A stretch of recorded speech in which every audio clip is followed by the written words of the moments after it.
नमस्कार, इतना स्वदेश पे कल की तैयारी में आपका स्वागत है। मैं हूं मनीष गिरी और मैं अगले आधे घंटे में बताऊंगा कि आज भारतीय बाजारों में क्या हुआ और कल के लिए आपको कैसे तैयारी करनी है। इसके अलावा अगले आधे घंटे में मैं दर्शकों के तमाम सवालों के जवाब भी दूंगा और हमारे जानकार आपके मुश्किलों को आसान कर सकते हैं। आप भी शो में अपना सवाल पूछना चाहते हैं तो तरीका बेहद आसान है। स्क्रीन पे जो अभी नंबर आएंगे उस नंबर पे आप चाहें तो व्हाट्सअप कर सकते हैं। उसमें जो है आपको अपना नाम, अपने शहर का नाम, कितने शेयर आपके पोर्टफोलियो में, तमाम जानकारी भेज देनी होगी। फिर जो है हमारे जानकार आपकी मदद कर इन तमाम सवालों के जवाब देंगे। इसके अलावा सोशल मीडिया का ज़माना है तो आप ईटी 9 स्वदेश के फेसबुक और ट्विटर पेज पे जाइए, वहाँ अपने सवाल भेज सकते हैं। के लिखना है, कल की तैयारी लिखना है, इस पेज देके फिर अपना सवाल भेज देना। इसके अलावा यूट्यूब पे भी कल की तैयारी शो को देखिए, कमेंट बॉक्स में अपने सवाल भेजिए। बस ये ध्यान रखें कि यूट्यूब पे जब आप सवाल भेज रहे हैं तो आप अपना नाम, अपने शहर का नाम, कितने शेयर्स हैं, ये तमाम जानकारी विस्तार से आप लिखिए। फिर हम अपने जानकारों से आपके मुश्किलों को आसान करने की कोशिश करेंगे। और आज जो दो गेस्ट हमारी मदद करेंगे, तमाम सवालों के जवाब देंगे, वीआईपी स्टॉक्स बताएंगे, उसमें राहुल घोष होंगे, इसके अलावा आस्था जैन होगी, हेम सिक्योरिटीज। इन दोनों से समझेंगे बाजार में क्या करना चाहिए। लेकिन सबसे पहले आस्था, आपका शुक्रिया ईटी 9 स्वदेश को समय देने के लिए। लेकिन सबसे पहले आपको बताते हैं कि आज बाजार में हुआ क्या। कह सकते हैं कि आज बाजार में कुछ नहीं हुआ। जहां से खुले हमने देखा कि वहीं से थोड़ी सी तेजी देखने को मिली, लौट के वापस ही वहीं पे आ गया। आज देखें इंट्राडे में 19,381 का जो है निचला स्तर था निफ्टी का, और कमोबेश उसी के आसपास बंद हुए। ऊपरी स्तर क्या था? 19,443 था। तो कह सकते हैं कि केवल 50-55 अंकों के दायरे में आज पूरा दिन निफ्टी का निकल गया। बैंक निफ्टी की हालत देखिए, कमोबेश ऐसे ही देखने को मिला आज के ट्रेड में। बैंक निफ्टी आज जो है, बैंक निफ्टी की क्लोजिंग आप देखिए तो कमोबेश 44,000 के नीचे बंद हुआ। एक समय इंट्राडे में आज ये जो है 44,000 के ऊपर गया, 44,151 का इसने हाई बनाया। लो जो आज का था 43,938 था। तो कह सकते हैं कि लो के से थोड़े सा ऊपर बंद हुआ है, लेकिन 44,000 के नीचे बंद हुआ। पूरे दिन ये 44,000 के ऊपर टिकने की कोशिश कर रहा था, आखिर में नहीं टिका। कल हमने देखा था कि 44,000 के ऊपर काफ़ी दिनों के बाद बंद होने में कामयाब हुआ था, आज नहीं टिका, नीचे आ गया। तो यही कह सकते हैं कि पूरे दिन जो है बाजार में कुछ नहीं हुआ, एक रेंज में कभी ऊपर कभी नीचे ऐसा ही कारोबार होता हुआ दिखा। लेकिन कई स्टॉक्स थे इस बाजार में, लेकिन दिन किसका था? आज का दिन कहीं ना कहीं मिड कैप शेयरों का नाम था। जब बीते कई महीनों का ट्रेंड देखे, खासतौर पर इस साल का, कि जब इंडेक्स में कुछ नहीं होता है तो मिड कैप शेयरों में खरीदारी देखने को मिलती, और वापस से मिड कैप इंडेक्स जो है रिकॉर्ड ऊंचाई पे पहुंचा। आप देखिए, जैसा कि मैंने थोड़ी देर पहले दिखाया, निफ्टी, बैंक निफ्टी दिन के निचले स्तर पर बंद हुए, मिड कैप इंडेक्स दिन के ऊपरी स्तर पर बंद हुए। तो आज कहीं ना कहीं इंडेक्स में कुछ नहीं हुआ, शेयर थे जहां काफी ज्यादा रुझान देखने को मिला। कुछ शेयर देखिए जहां पे हमने देखा एक अच्छी रैली देखने को मिली, खासतौर पे सेक्टर्स की बात ही नहीं करते हैं क्योंकि शेयरों में सब कुछ हो रहा था। बीएचएल देखिए करीब 9-9.5% की मजबूती, लास्ट में एक घंटे में अच्छी तेजी देखने को मिली ऑर्डर बुक की वजह से। इसके अलावा टीटीएमएल देखिए, वहाँ एक अच्छी खरीदारी देखने को मिली। अदानी ग्रुप के शेयरों में रुझान है। टाटा पावर जैसे स्टॉक्स देखिए आज के ट्रेड में अच्छी मजबूती दिखा रहे थे, करीब 7-7.5% की मजबूती देखने को मिली। टाटा कम्युनिकेशन देखिए, वहाँ एक अच्छी खरीदारी देखने को मिली। ट्राइडेंट देखिए मजबूती, टोरेंट पावर देखिए आज के ट्रेड में, जैसा कि मैंने कहा, पावर स्टॉक्स जो है कहीं ना कहीं बस कर रहे थे आज के ट्रेड में, वहाँ मजबूती देखने को मिली। स्कॉट्स में वापस से थोड़ी खरीदारी देखने को मिली है। तो मिड कैप स्टॉक्स जो है, पेटीएम में आज के ट्रेड में अच्छी मजबूती, भारत फो जैसे स्टॉक्स जो थे चल रहे थे। मिड कैप में अगर कह सकते हैं कि 100 शेयरों का जो निफ्टी मिड कैप इंडेक्स है उसमें 73 ऐसे शेयर थे आज के ट्रेड में जहां मजबूती थी। ये संकेत है कि मिड कैप शेयरों में जोश है। तो अगले आधे घंटे में तमाम मिड कैप शेयरों पे ही ज़्यादातर मैं बात करूंगा, क्योंकि जहां पैसा बनता है वहीं चर्चा ज़्यादा अच्छी होती है। आस्था, शुरुआत आपके साथ। बाजार में आज दिन भर कुछ नहीं हुआ, तो क्या आपको लगता है कि हाँ ठीक है, वापस से 19,400 के नीचे हम बंद हुए हैं, 44,000 के नीचे वापस से बैंक निफ्टी आ गया है। कल बाजार में थोड़ा पेन देखने को मिल सकता है, थोड़ी और गिरावट देखने को मिल सकती है, या कल का दिन भी वैसे ही निकल जाएगा पूरी तरह से?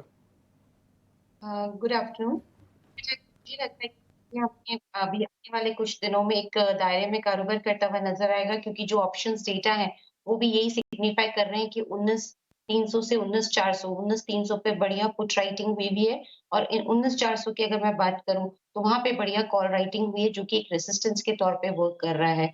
तो मेरे हिसाब से तो अभी ये दायरे में ही घूमता हुआ हमें बाजार नजर आएगा, क्योंकि अगर मैं ग्लोबल मार्केट्स की भी बात करूं तो क्यूज वहां से भी बहुत कुछ सॉलिड आ नहीं रहे हैं। चाइना की अपनी प्रॉब्लम्स चल रही हैं, यूएसए इन्फ्लेशन से जूझ रहा है। मुझे लगता है कि अभी थोड़ा दायरे का कारोबार होता हुआ नज़र आएगा निफ्टी में, और जो दायरा बन चुका है, इस दायरे को ब्रेक करने के लिए निफ्टी को डिसाइसिवली 19,470 का लेवल पार करना ज़रूरी है, टू बी वेरी प्रिसाइज़ 480। अगर 19,480 का लेवल पार करके निफ्टी टिकता है उसके ऊपर कुछ समय तक, कुछ दिनों तक, तो फिर मार्केट में एक रिवर्स अपसाइड की बात हो सकती है। लेकिन अगर नहीं टिका और ऑन द कॉन्ट्ररी 19,250 जो नीचे में बढ़िया सपोर्ट बन के निकल रहा है, वो ब्रेक हुआ, तो और गिरावट आ सकती है। टिल देन मार्केट हमें दायरे में ही कारोबार करता हुआ नज़र आएगा। सीधे तौर पर दर्शकों के लिए 19,250 नीचे की तरफ, 19,480 ऊपर की तरफ, ये दो रेंज बना के चलिए।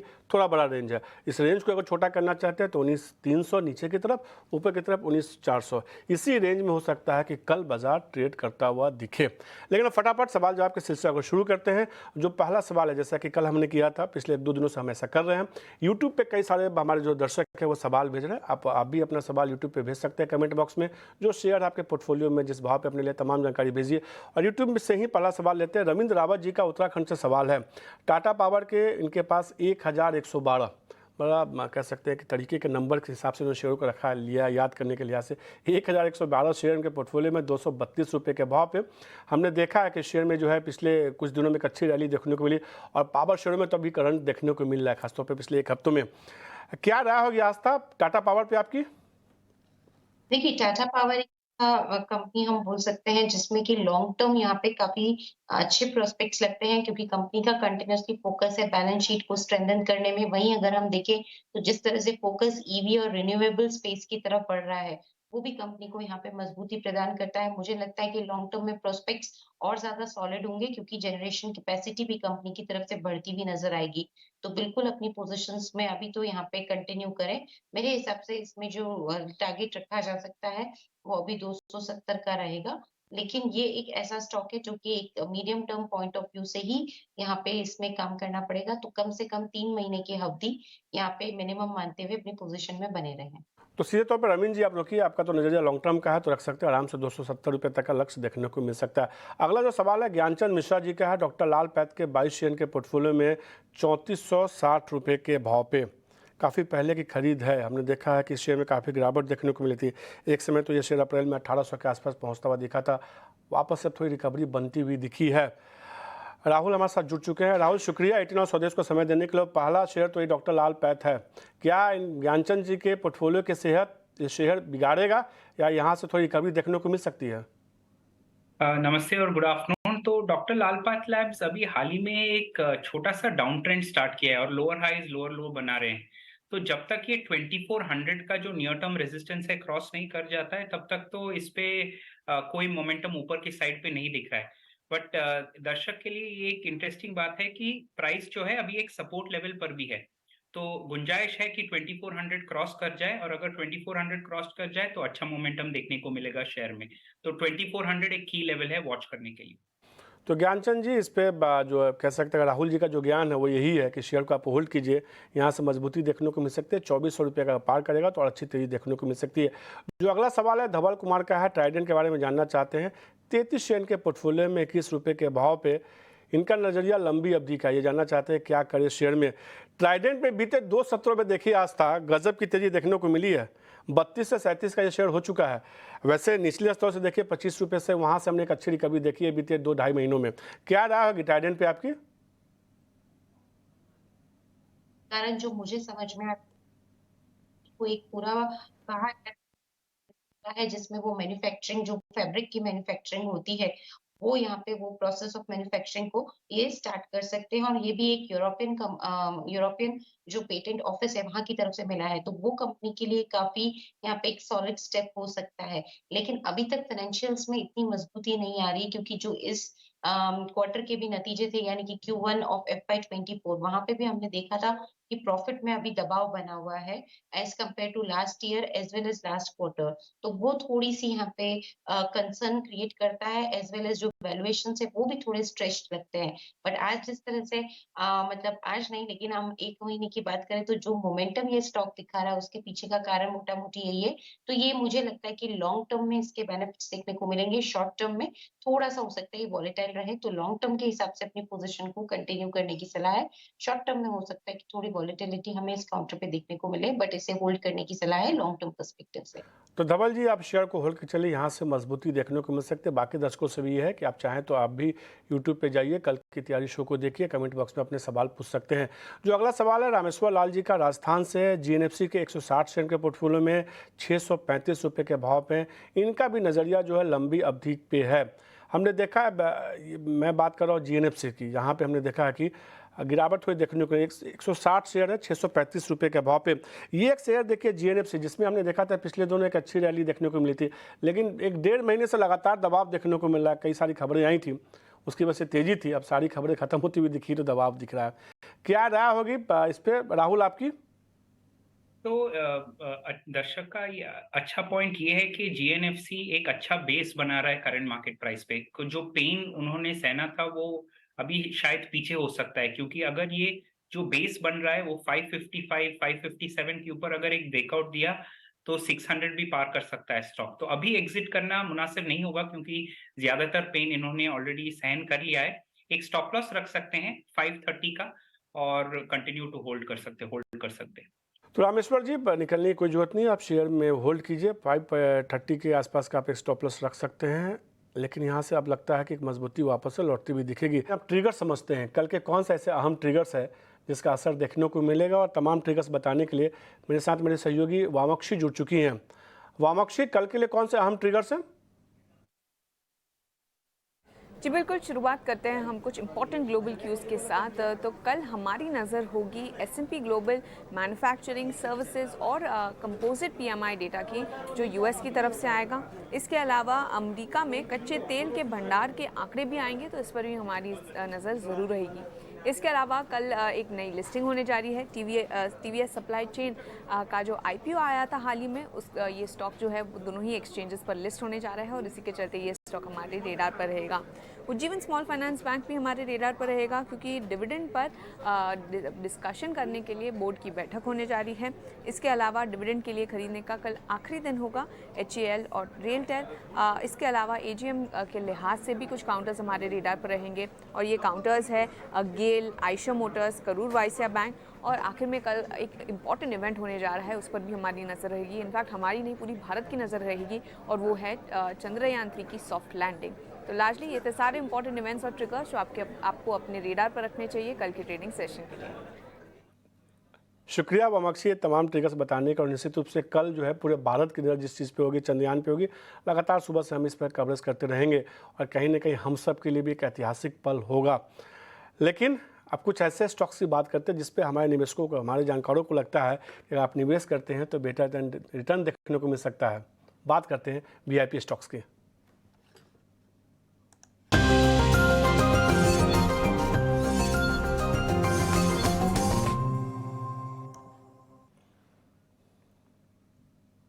राहुल, शुरुआत आपके साथ करेंगे। कौन सा शेयर आपको लग रहा है यहाँ पे जिसमें शॉर्ट टर्म के नज़रिए से या मीडियम टर्म के नज़रिए से खरीदारी करनी चाहिए तो थोड़ी मजबूती देखने को मिल सकती है? तो आज एक बहुत ही इंटरेस्टिंग ब्रेकआउट हुआ है क्रिसिल में। तो क्रिसिल आप देखेंगे 3 महीने के बाद एक अच्छा ब्रेकआउट दिया है आज, और मोमेंटम इंडिकेटर्स भी साथ दे रहा है इस ब्रेकआउट का। तो क्रिसिल लॉन्ग करने की सजेशन दे रहे हैं, मीडियम टर्म नजरिया अगर है तो करंट मार्केट प्राइस पे लॉन्ग कर सकते हैं। स्टॉप लॉस रखिए 3800 के आसपास, और 4200 और 4300 दो टारगेट हो सकते हैं। तो क्रिसिल आज हमारा प्रेफर्ड पिक रहेगा। तौर पे क्रिसिल शेयर होगा जिसमें खरीदारी करने के लिए रेटिंग एजेंसी है, और इसमें 4200 तक का लक्ष्य देखने को मिलेगा। 4200 पहला टारगेट, 4300 दूसरा लक्ष्य होगा, 3815 रुपये का इसमें जो है टारगेट स्टॉप लॉस लगा के चल सकते हैं। काफ़ी दिनों के बाद शेयर जो है आज जो है कह सकते हैं कि राहुल के रडार पे आया। इंटरेस्टिंग स्टॉक्स बता रहे हैं, नज़र बना के चल सकते हैं। आस्था, आपकी तरफ से कौन सा शेयर होगा? मनीष जी, देखिए, एक तो अपडेट देना चाहूंगी आपके साथ। मैं मिड कैप महारथी में जुड़ी थी, 26 जुलाई की मैं बात कर रही हूँ। तभी मैंने पेन्नार इंडस्ट्रीज रेकमेंड किया था, और वो मैंने 83 के आसपास किया था। कल 15% की तेजी थी उस काउंटर में, और 108 का वो हाई टच करके गया।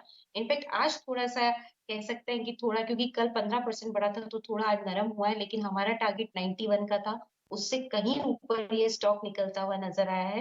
तो ये एक अपडेट देना था कि मिड कैप महारथी में जो स्टॉक रेकमेंड किया हफ्ते गया का था प्लीज़ आपके पेन्नार साथ। इंडस्ट्री का चार्ट दिखाइए। 83 के पे उन्होंने रिकमेंड किया था, हमको लगा तो मजबूती देखने को मिलेगी। 83 का टारगेट तो हमने देखा कि अच्छी मजबूती देखने को मिली थी। 91 का लक्ष्य आसानी से हासिल हुआ था। एक हफ्ते का चार्ट दिखाइए। एक अच्छी रैली शेयर में देखने को मिली थी, 27% का रिटर्न आस्था ने होता है और एक अच्छी रैली देखने को मिली। और एक और शेयर दिखाइए, ड्रेजिंग कॉर्पोरेशन ऑफ इंडिया। कल विनीत ने खरीदारी करने की सलाह दी थी इसी शो में VIP स्टॉक्स में, और उन्होंने कहा था, हालांकि उनका नज़रिया 18 महीने के लिए था, ड्रेजिंग कॉर्पोरेशन ऑफ इंडिया, लेकिन आज में उन्होंने कल VIP स्टॉक्स में बताया था कि खरीदिए, और आज में उस शेयर में हमने करीब 15% की मजबूती देखी है ड्रेजिंग कॉर्पोरेशन ऑफ इंडिया में। आज का सिर्फ चार्ट दिखाइए, ड्रेजिंग कॉर्पोरेशन में सिर्फ आज का चार्ट दिखाइए। कल विनीत ने इसी शो में इसी समय रिकमेंड किया था कि तेजी देखने को मिलेगी, 18% की मजबूती। हालांकि उन्होंने 18 महीने के लिए टारगेट बताया 820, तो उसके नज़रिए से आप देख के चल सकते हैं। चलिए आस्था, लेकिन शेयर कौन सा है? तो एक ऐसा ही धमाकेदार शेयर बताइए। राहुल ने तो एक धमाकेदार शेयर बता दिया। क्रिस्टिल जी, पूरी प्रयत्न की ये भी अच्छा रिटर्न दे। लेमन ट्री होटल्स पसंद आता है, लेकिन थोड़ा गिरावट आए तो खरीदेंगे, बेटर इसमें रिटर्न मिलेगा। 112 का मैं टारगेट दे रही हूँ, और 112 का जो ये टारगेट है, हो सकता है कि 1 महीने की समय सीमा इसमें अगर रखेंगे तो उसमें आ जाए, उससे पहले भी आ सकता है, लेकिन थोड़ा सा टूटे लेमन ट्री होटल तो खरीदारी करेंगे, बेटर रहेगा। तो लेमन ट्री अच्छा लगता है 112 के टारगेट के लिए। तो लेमन ट्री खरीदारी करने की सलाह, यहाँ से मजबूती देखने को मिल सकती है। 112 रुपये, 112 का लक्ष्य दे रही हैं आप 1 महीने के लिए, केवल 5 रुपये का। देखा जाए परसेंटेज वाइज 4 से 5% का रिटर्न है, लेकिन 112 का अगर ये लेवल अचीव होता है तो मुझे लगता है फिर ऊपर में हमें 115 से 118 के स्तर भी देखने को मिलेंगे, बट इनिशियली 112 के टारगेट के साथ मैं जाना चाहूंगी। इसलिए पूछा क्योंकि आपके जो लक्ष्य होते हैं काफ़ी बड़े होते हैं, तो 112 का पहला लक्ष्य, फिर 117, 118 तक का लक्ष्य के हिसाब से आप देख सकते हैं। 1 महीने के लक्ष्य के साथ खरीदारी करने की सलाह दे रहे हैं। अब थोड़ा विषय को बदलते हैं, बात करते हैं ऑटो इंडस्ट्री को लेकर। ट्रांसपोर्ट मंत्री नितिन गडकरी ने जो है देश का अपना क्रैश टैक्स प्रोग्राम को जो लॉन्च कर दिया, भारत NCAP। ये 1 अक्टूबर से लागू हो जाएगा। विदेशों में 2.5 करोड़ के मुकाबले 60 लाख टैक्स जो है फिलहाल के लिए जो क्रैश टेस्ट है वो होने वाला है। इस पूरे लॉन्चिंग पे जो है केंद्रीय मंत्री नितिन गडकरी ने क्या कहा, अब आपको सुनाते हैं। It is going to helpful to the consumers. By this star rating, Bharat NCAP, people can understand the quality of the product. And now we are going to create awareness in the mind of the customers. And it is really important that they can understand what is the quality of the product. At the same time, I feel that there is a huge domestic demand for higher star rating vehicles in India. One thing you remember, the people are quality conscious. People are very, very quality conscious. Now people are very cautious about the safety. People are very cautious about pollution. People want to use different type of fuel because they are fed up with the pollution.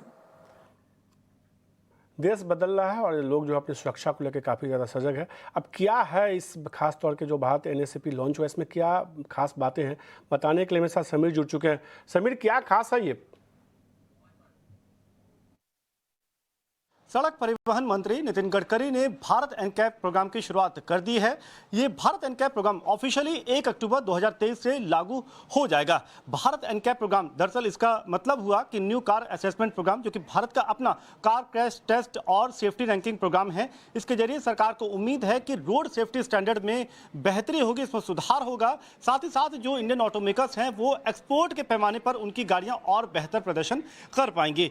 Road safety standard improvement इसलिए होगा क्योंकि जो safety ranking दी जाएगी उसके आधार पर गाड़ियों की बिक्री बढ़ेगी, और जितना ज़्यादा इसमें इंडियन ऑटोमेकर्स वो पार्टिसिपेट करेंगे उतना ही पूरे इकोसिस्टम के लिए फायदेमंद साबित होगा। अब ये पूरा एक वॉलंटरी प्रोग्राम है जिसमें जो कार निर्माता है वो चाहें तो अपनी कार दे सकते हैं, उनका कार क्रैश टेस्ट करवा सकते हैं, लेकिन ये साथ में इस बात को भी जन्म देता है, इस बात के लिए भी बनाता है माहौल कि जो कंज्यूमर है वो ज़्यादा से ज़्यादा आने वाले वक्त में जो सुरक्षित, जो सेफर टेस्ट रैंकिंग जिसको मिली है, ऐसी गाड़ियों को खरीदने के लिए माहौल बनाए, वो ऑटोमेकर से उसकी रिक्वेस्ट करें। तो ये फिलहाल वॉलंटरी है, लेकिन सरकार को उम्मीद है कि इससे भारत में सुरक्षित वाहनों की बिक्री बनाने की जो रफ्तार है इसको बढ़ोतरी मिलेगी। अभी जो आपको बता दें कि फिलहाल सरकार को तकरीबन 30 गाड़ियां अलग अलग वाहन निर्माताओं से मिली है जो कि इस भारत NCAP प्रोग्राम के जरिए वो टेस्ट कराना चाहती हैं। कॉस्ट की बात जहां तक रही तो भारत में जो गाड़ियां टेस्ट होंगी भारत NCAP प्रोग्राम के तहत उनकी लागत तकरीबन 60 लाख रुपए की आएगी, जबकि ग्लोबल NCAP में यही कीमत तकरीबन 2.5 करोड़ है। इससे सरकार को इस बात की भी उम्मीद जगती है कि जो ग्लोबल ऑटो कंपनियां हैं वो आने वाले वक्त में भारत में आ सकती हैं, वो कार क्रैश टेस्ट करवा सकती हैं। तो सरकार को एक भारत NCAP के जरिए कई फायदे नजर आ रहे हैं। सीधे तौर पे तो क्रैश टेस्ट जो है भारत में अब शुरू हो जाएगा, ये एक अच्छी पहल के तौर पे देखा जा सकता है। समीर, आपका शुक्रिया ये तमाम जानकारी देने के लिए।